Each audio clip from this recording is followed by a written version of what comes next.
Hello friends, welcome to Kongu foodies. இன்றைக்கி நம்ம இட்லி, தோசை, சப்பாத்திக்கு சூப்பர் காம்பினேஷனான ஒரு சைட் டிஷ் தக்காளி குழம்பு எப்படி செய்கிறதுன்னு பார்க்கலாங்க. ஒரு கடாயில் 1 டேபிள் ஸ்பூன் அளவுக்கு எண்ணெய் ஊற்றிக்கலாம்.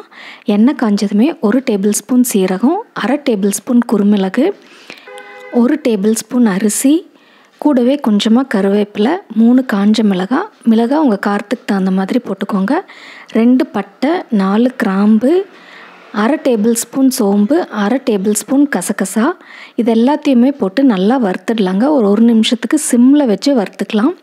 இது கருகிடக்கூடாது. அதே சமயம் அந்த சீரகம், குருமிளகு எல்லாமே நல்லா வறுபடணும். அந்த சீரகத்தோட பச்சை வாசனை போய் நல்ல ஒரு ஃப்ளேவர் வரும். அப்போ 3 டேபிள் ஸ்பூன் அளவுக்கு மல்லித்தூள் போட்டுக்கலாங்க. மல்லித்தூள் போட்டு இதையும் சிம்மில் வச்சு ஒரு 2 நிமிஷத்துக்கு நல்லா வறுத்துக்கலாம். மல்லித்தூளோட பச்சை வாசனை போய் நல்ல ஃப்ளேவர் வரும். அது வரை வறுத்துக்கலாம். ஒரு 2 நிமிஷத்துக்கு சிம்மில் வச்சு வறுத்துக்கலாங்க. ஹை ஃப்ளேம் வைக்க வேண்டாம். இந்த மல்லித்தூள் கருகிடக்கூடாது. அதே சமயம் நல்லா வறுபடணும். இப்போ பார்த்திங்கன்னா நல்லா வறுபட்டுருச்சு. இப்போ கேஸை ஆஃப் பண்ணிவிட்டு நல்லா ஆற விட்டுட்டு இதை ஒரு மிக்ஸி ஜாருக்கு ட்ரான்ஸ்ஃபர் பண்ணிடலாங்க. இது கூட நான் ஒரு 1/4 மூடி அளவுக்கு தேங்காய் எடுத்திருக்கேன். அதையும் கூட போட்டு நம்ம நல்லா ஃபைன் பவுடராக இதை அரைச்சி எடுத்துக்கலாம். தண்ணி ஊற்ற வேண்டாம், ட்ரையாக அரைச்சி எடுத்துக்கலாங்க. மசாலா அரைக்கிறதுக்கு நான் இன்றைக்கி 150 கிராம் அளவுக்கு சின்ன வெங்காயம் எடுத்திருக்கேன். அதே கடாயில் 3 டேபிள் ஸ்பூன் அளவுக்கு எண்ணெய் ஊற்றிக்கலாங்க. எண்ணெய் காஞ்சதுமே வெங்காயத்தை 2ஆக கட் பண்ணி போட்டிருக்கேன். பொடியாக இருக்கிற வெங்காயத்தை முழுசாகவே போட்டுக்கலாம். பெருசாக இருந்துச்சுன்னா 2ஆ 3ஆக கட் பண்ணி போட்டுக்கலாங்க. இந்த வெங்காயத்தை நல்லா வதக்கிக்கலாம். சின்ன வெங்காயம் உளிக்க கஷ்டமாக இருந்துச்சுன்னா 2 பெரிய வெங்காயத்தை கட் பண்ணி போட்டுக்கோங்க. ஆனால் சின்ன வெங்காயம் போட்டு குழம்பு வைக்கும்போது அந்த குழம்பு ரொம்ப டேஸ்ட்டாக இருக்கும். வெங்காயம் ஓரளவுக்கு வதங்கினதுமே அதில் 1 டீஸ்பூன் அளவுக்கு மஞ்சத்தூள் போட்டுக்கலாங்க. அதையும் போட்டு நல்லா வதக்கிக்கலாம். வெங்காயம் நல்லா சுண்டி வதங்கணும். இதை மீடியம் ஃப்ளேமில் வச்சு வதக்கிக்கலாங்க. வெங்காயம் அப்படியே நல்லா வதங்கி நல்லா சுருண்டு வரணும். அது வரை வதக்கிக்கலாம். இப்போது வெங்காயம் நல்லா சுருண்டு வந்துருச்சு. இப்போ கேஸை ஆஃப் பண்ணிடலாங்க. இதை நல்லா ஆற விட்டுடலாம். ஆறுனதுக்கப்புறமா நம்ம மசாலாத்தூள் பொடிச்சு வச்சுருக்கிற அந்த ஜாரில் போட்டு கொஞ்சமாக தண்ணி ஊற்றி நல்லா ஃபைன் பேஸ்ட்டாக அரைச்சி எடுத்துக்கலாங்க. நான் இன்றைக்கி தக்காளி குழம்பு செய்கிறதுக்கு 3 பெரிய சைஸ் தக்காளி எடுத்திருக்கேன். சின்னதாக இருந்தால் 4 தக்காளி போட்டுக்கோங்க. அதே கடாயில் 1 டேபிள் ஸ்பூன் அளவு எண்ணெய் ஊற்றி அதில் தக்காளியை கட் பண்ணி போட்டு வதக்கிக்கலாங்க. தக்காளி நல்லா சாஃப்ட் ஆகிற வரை வதக்கிக்கலாங்க.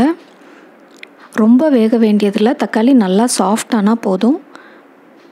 இப்போ தக்காளி நல்லா சாஃப்ட் ஆகிடுச்சு. நம்ம கேஸை ஆஃப் பண்ணிவிட்டு இதை நல்லா ஆற விட்டுட்டு நம்ம மசாலா அரைச்சி வச்சுருக்கிற மிக்ஸி ஜாரில் போட்டு இதையும் சேர்த்து நல்லா ஃபைன் பேஸ்ட்டாக அரைச்சி எடுத்துக்கலாங்க. இப்போ ஒரு கடாயில் 1 டேபிள் ஸ்பூன் அளவுக்கு எண்ணெய் ஊற்றிக்கலாங்க. எண்ணெய் காஞ்சதுமே கடுகு போட்டுக்கலாம். இப்போ குழம்ப தாளிச்சிடலாம். இதில் 1 பெரிய வெங்காயம் நான் பொடியாக கட் பண்ணி எடுத்திருக்கேன். அதையும் போட்டுக்கலாம். கூடவே கொஞ்சமாக கருவேப்பிலை. இது எல்லாத்தையுமே போட்டு வெங்காயம் நல்லா பொன்னிறமாக ஆகிற வரை வதக்கிக்கலாங்க.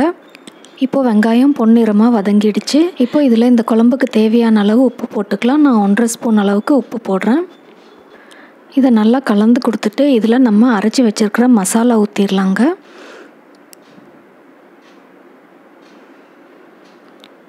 மசாலா ஊற்றி நல்லா மிக்ஸ் பண்ணி கொடுத்துக்கலாம். இப்போ பார்த்திங்கன்னா நல்லா கெட்டியாக இருக்குது. இதில் ஒரு 1/2 லிட்டர் அளவுக்கு தண்ணி ஊற்றிக்கலாங்க. நான் மிக்ஸி ஜார் அலசி 1/2 லிட்டர் அளவுக்கு தண்ணி ஊற்றிருக்கேன். இப்போ கலந்து பார்த்தா இன்னுமே கூட கொஞ்சம் கெட்டியாக தான் இருக்குது. இந்த குழம்பு நல்லா தண்ணி மாதிரி இருக்கணும். இன்னொரு 1/4 லிட்டர் அளவுக்கு தண்ணி ஊற்றுறேங்க. இப்போது நல்லா மிக்ஸ் பண்ணி கொடுத்துக்கலாம். இதை ஹை ஃப்ளேமில் வச்சு கொதிக்க விட்டுக்கலாங்க. ஃபஸ்ட்டு இந்த குழம்பு நல்லா நுர கட்டி கொதிக்கும்.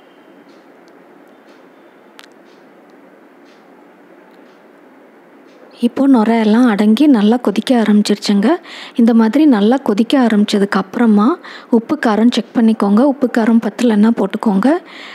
இந்த மாதிரி கொதிக்க ஆரம்பித்ததுக்கு அப்புறமா இதை மீடியம் ஃப்ளேமில் வச்சு ஒரு 10 நிமிஷத்துக்கு கொதிக்க விட்டுருங்க. இப்போ பார்த்திங்கன்னா 10 நிமிஷம் ஆயிடுச்சு. குழம்பு நல்லா மீடியம் ஃப்ளேமில் 10 நிமிஷமாக கொதிச்சிட்ருக்கு.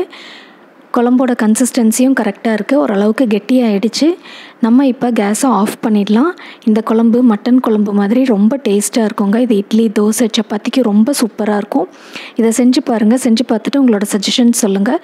உங்களுக்கு இந்த வீடியோ பிடிச்சிருந்துச்சுன்னா லைக் பண்ணுங்கள், ஷேர் பண்ணுங்கள், கமெண்ட் பண்ணுங்கள்.